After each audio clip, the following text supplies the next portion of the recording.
So yes, the importance of signposting language. Let's get into it. So it's very, very important. What you need to do when you're listening is to be able to follow the thread of conversation. And that is the challenge, as you only get one chance. With reading, obviously, you can go back over things you didn't understand. But in listening, you really only have one shot. So it requires intense concentration. And as you listen, just picking up on the ebbs and flows of the communication, how ideas change, how certain things are emphasized, how examples are given, how the speaker puts forth their opinion or attitude on a topic, how certain things are emphasized, and so forth. So we're going to look through first a bunch of signal words. Now, these words you're about to see, these aren't random signal words. What we did is went through all of the transcripts of all of the OET Center produced listening Part-C items. And we extracted all of the signposting, all the aspects of signposting language that was evident there, and we put it to you in this little package. So feel free to take screenshots as you go through this, because this can make a really big impact on your ability to follow that thread of communication and consequently identify which answer choice is correct. So addition, when we want to add extra information, of course, the big one is and. We see and all the time. And something else, as well as, also, additionally, along with, and plus, different parts of the sentence, they are all commonly used when we want to add extra information. Other times we might want to compare. Maybe there's been a research study and we want to compare two different areas of research or two different results. Perhaps we're comparing the two different medication types and their side effects and so forth. So we might use similarly, in the same way, to, as well, in common. You'll see these words. Note that as well is not the same as well as. Contrast. Contrast is a biggie, everyone. A lot of answers come after a contrast word because the speaker is going to state perhaps something unexpected or something crucial, the result of something. So however, and these other contrast words are very, very important. So we got however, but, although, even though, while, in contrast, instead, despite this. Now, these words all exist in the transcripts, and very commonly answer choices appear after it. But you can't, it's not foolproof. There's always exceptions. So this just gives you a general, general thing to be aware of, and to really focus when you hear these words. Opinion. Well, this is what listening Part-C is all about. We're looking for the opinions or the main points of the speaker. So again, you'll see these words. In fact, actually, what's more, as far as I'm concerned, from what I've seen, in my experience, in other words, therefore. So very important words. Take a screenshot of this page, but those opinion ones help you identify that speakers like that. Attitude's keyword. They're feeling about a particular topic. So, all right, there's some. Let's move on. Now, time. Time, whenever we speak, we put time references. We might be talking about our research or things we've discovered over time. So time is crucial. Now, at first, currently, recently, later, after that, down the road, which means in the future. All very important. Note things like currently, recently, those adverbs. They're very important words that tell us when something was done. And quite often in the language test, That's part of understanding. So questions are designed in a way to see if you can distinguish at what part of the history. Was it a recent thing? Is it a current thing? Is it in the past? So you really need to pay attention to those time references. The speaker might want to summarize what they've said. So in brief, in short, ultimately, in the end. These often come at the end of that particular section. They might summarize the final outcome or that main idea. Now, speakers like to give examples. You might introduce your topic, your main idea, but you've got to support that. So such as, put simply, for instance, for example, are all ways of doing that. And often these are examples of main idea. And when you listen to those examples and then you see your answer choices A, B, C, that's when you've sort of got your eyes on the three choices and you're seeing what matches. Does that example match one of those choices, or can you rule out certain choices at that time? Mood is important as well, because a lot of the questions ask things like what was most surprising to the speaker and things like that. So we then have adverbs: surprisingly, interestingly, hopefully, certainly, unfortunately, fortunately, especially, worryingly, typically, obviously, admittedly. Now, all these words contain mood, so you'll notice that the speaker will pause with these adverbs to emphasize it, and the tone and the pitch will change accordingly to that mood adverb. So you're not just listening to words, you're listening to intonation, pauses, and all of these various aspects of spoken communication to help you pick up on that thread and know when important things are about to be said. So I hope you got some screenshots of that. Make sure you have this added to your notebook and really try to apply this when you do listening. All right, let's practice, everyone. So listening part C, it's going to be presentations on healthcare topics. There's 2 tasks, 5 minutes each. And it'll either be an interview with a health professional on a health-related topic. Interviews are good because for every new question that the interviewer asks, it's a new question between 1 and 6, so it's easy to follow that thread. But if you get a lecture on a health-related topic like we're going to do today, there are other strategies you need to identify when to move from one question to another. And I'll demonstrate that as we go through this. But as always in part C, there's 6 multiple choice questions with 3 answer choices to consider. So this one we're going to listen to a hospital doctor, Dr. Keith Gardner, giving a presentation about some research he's done on staff-patient communication. So there we go, he's done research on staff-patient communication.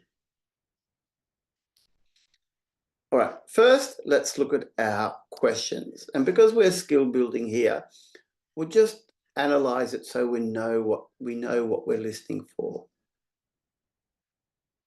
So Dr. Gardner, now the key word first became interested in staff communication after. Okay, there's our keywords, everyone. First, the initial thing that triggered his interest. It happened after something. Something occurred which got him interested. So was it experiencing poor communication as an inpatient? Maybe. Was it observing the effects of poor communication on a patient? And notice A and B are quite similar. Both mention poor communication, but one as an inpatient and one on a patient. And C, analyzing patient feedback data on the subject of communication. Just pay attention how we got 3 verbs there, everyone. Experiencing, observing, analyzing. So we're going to need to distinguish. All right, I'm going to play the audio and then see if you can identify what the answer is. Good morning. My name is Dr. Keith Gardner, and I'd like to talk to you today about some research I've been involved in concerning something that affects all health professionals: staff-patient communication. Now, firstly, let me reassure you that in feedback, patients seem positive about the way information is communicated to them. But I recently decided to explore the issue in more detail when I was in a hospital with a patient and witnessed for myself what can result when a healthcare professional assumes they've made themselves clear to a patient, when in fact they've been anything but. Luckily, I've had very few complaints made against members of my team, but the potential is certainly there. All right, could you get it? Have a think about it. I think it's A, B, or C. Type in your chat what you think. Type in the chat what you think the answer is. A, B, or C. Okay, we'll go through the transcript, everyone. So some keywords are going to come up here, and we're going to look for those signposting words. So good morning, my name is Dr. Keith Gardner. So this is the introduction, but we're going to go to this next paragraph. Now, firstly, all right, so that's to introduce the particular aspect he's talking about. Now, firstly, let me reassure you that in feedback, patients seem positive about the way information is communicated to them. So that's the overall, right? Overall, they're positive. Now we get the word but. This is crucial. But I recently decided to explore this issue. So here it is. First became interested. That's a direct match, everyone. Now we know the answer is coming. We know that from those words. But I recently decided to explore the issue in more detail when I was in hospital with a patient and witnessed for myself what can result when a health professional assumes they've made themselves clear to a patient, when in fact they've been anything but. Anything but what? Anything but clear. Luckily, I've had very few complaints made against members of my team, but the potential is still there. So we can rule out A, experiencing poor communication as an inpatient, because he didn't say he was a patient. Simply that. That's a bit of a distractor there. When it comes to C, C is also a distractor, analyzing patient feedback data. Well, they certainly mentioned feedback, and they said it was positive, but they never said that he analyzed it. And particularly the subject of communication very broad, and they're saying seem positive about the way information is communicated. It's not really a match, and it doesn't match the question. This just says, firstly, that's how he feels, but not when he first became interested. Could you get it? The answer is B, and we can see the match there. Explore the issue in more detail when I was in hospital. So that's recent. And witnessed for myself. Witnessed, synonym for observed. Witnessed, observed. And effects of poor communication. Well, it is poor communication because when a health professional assumes they've made themselves clear, but in fact, emphasis, they've been anything but. Not clear, therefore poor. All right, so that's how we do the match. But for me, it's following that thread and knowing when the answer is coming and then trying to align that. Okay, let's try another one, everyone.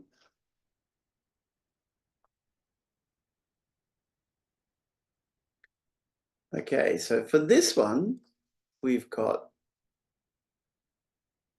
what point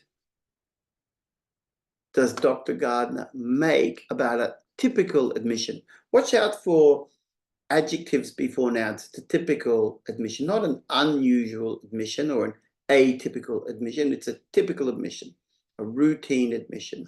What point Okay, what point? He's making some point. Now, to make a point, you're going to have to emphasize it in some way, right? To make a point. All right, the information given can overwhelm patients. That's a strong word, overwhelm. Patients often feel unable to communicate effectively. Watch out for often. Patients often feel, so it's happening regularly. Feel unable to communicate effectively, so they're unable to do that. They can't communicate as well as they would like. And C, filling in detailed paperwork can be stressful. Oh, so information can overwhelm in A, be too much, can't take it in, or that filling in the paperwork is very stressful. Who likes to fill in paperwork? All right, so we've got some options there. Let's press play. So first, let's start by looking at a typical hospital admission for an inpatient, and the first communication they have about any procedures they are to undergo. On arrival, a patient will complete necessary paperwork. Various staff will talk to them about their treatment during their stay, which is designed to reduce patient anxiety. However, from some patients' point of view, this interaction can seem very complex and difficult to take in, especially at a time when they're not at their best, physically or mentally. So it's doubly important to check that any communication has been understood. All right, could you get it? Could you figure it out? Did you follow the thread? You could see there was some emphasis there. A, B, or C, everyone. Type it in the chat. What do you think the answer is? We'll look at the transcripts. So first, let's start by looking at a typical hospital admission. Now that's how we know we're on topic for question 2 here. Like I said before, following the thread. So we read the question, typical admission to hospital, typical hospital admission. So that's our clue that we know we're listening to question 2. So let's start by looking at a typical hospital admission for an inpatient and the first communication they have about any procedure they are to undergo. On arrival, a patient will complete necessary paperwork.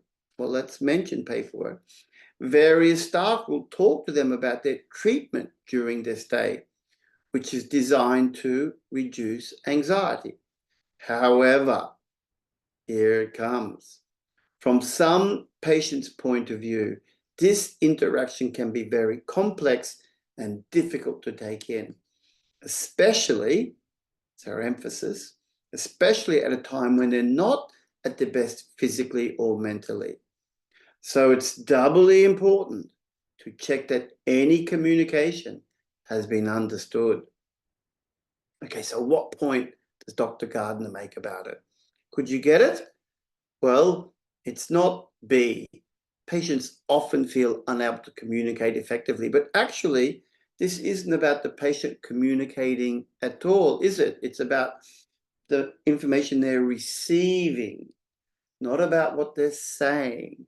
So that's not the answer. And be a little bit cautious when you see a word, an adverb, a frequency adverb like often, always, never, sometimes, occasionally, rarely.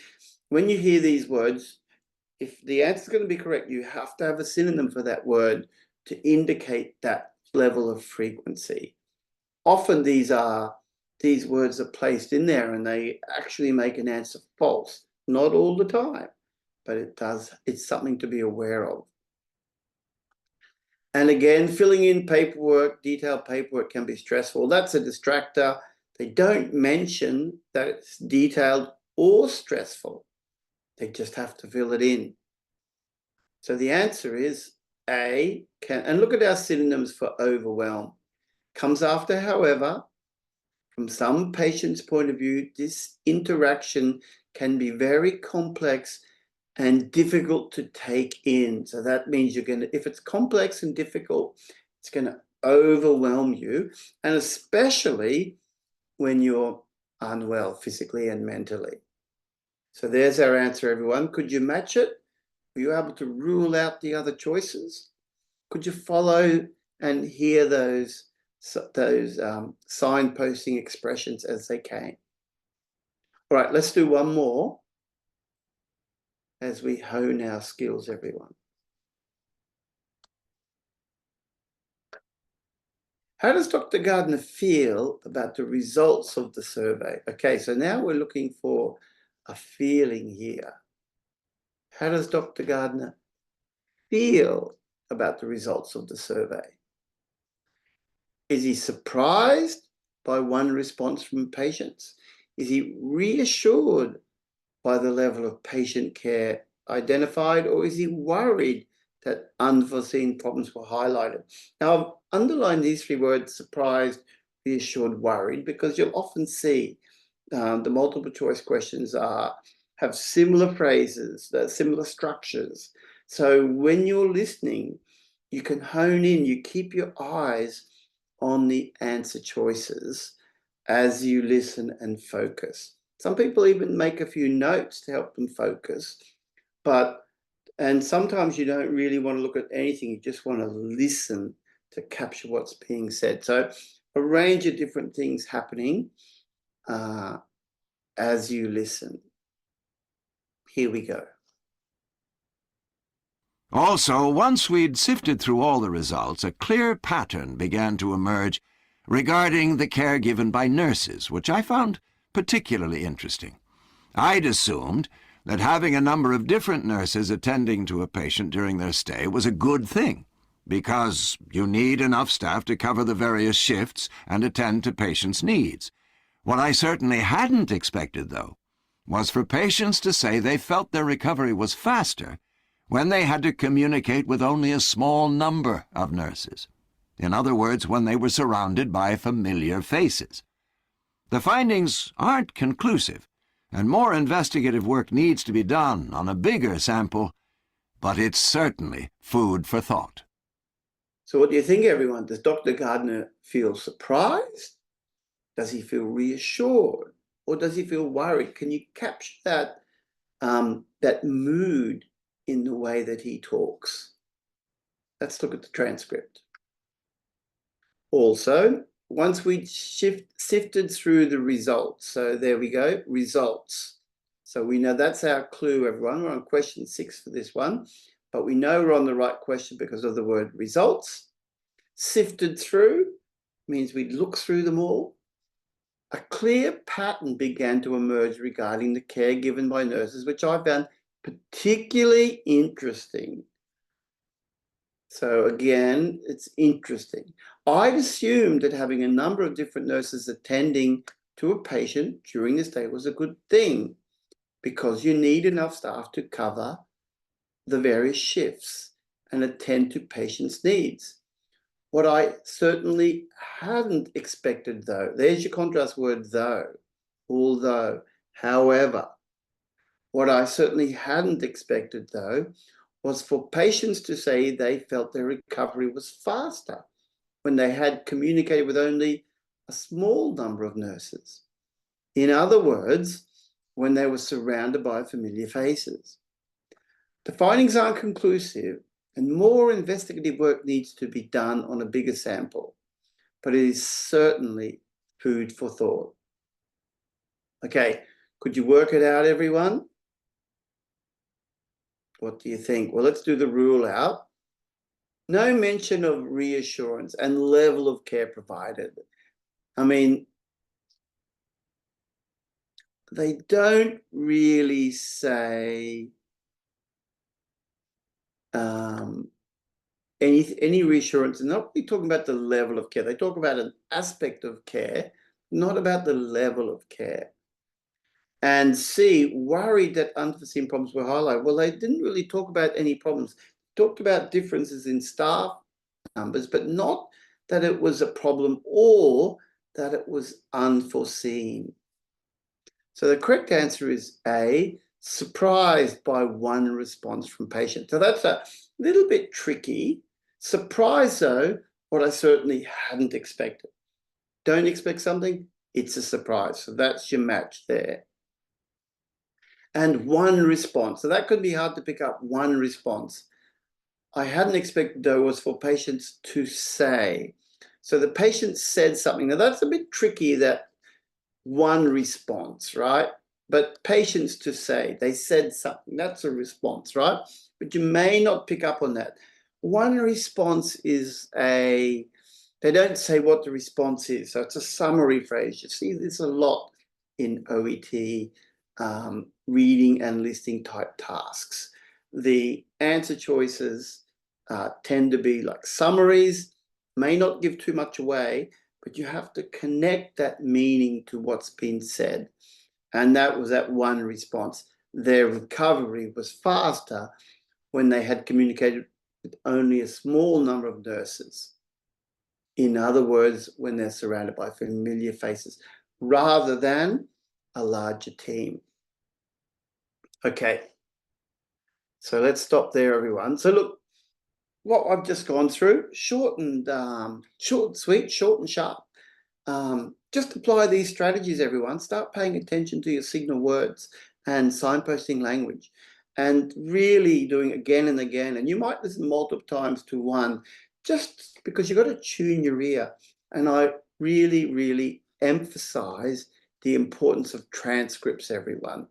So the transcripts are vital. So anytime you get a question wrong, anytime after any question, go over it again, study those transcripts, build that vocabulary. There's going to be phrases, words that are difficult for you to catch, no doubt. That's where transcripts come in again. As you listen, say it several times till that expression, because often as we speak, we can speak quite quickly. We may de-emphasize some words, place emphasis on other words. Start to follow the rhythm and pattern of the language.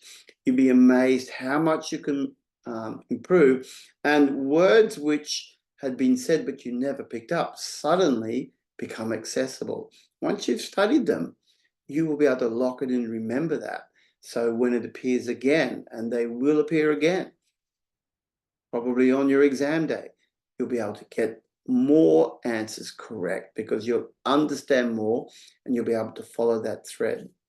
You'll know when something important is coming up, and it will help you pick up on cues for emphasis to identify that author's opinion.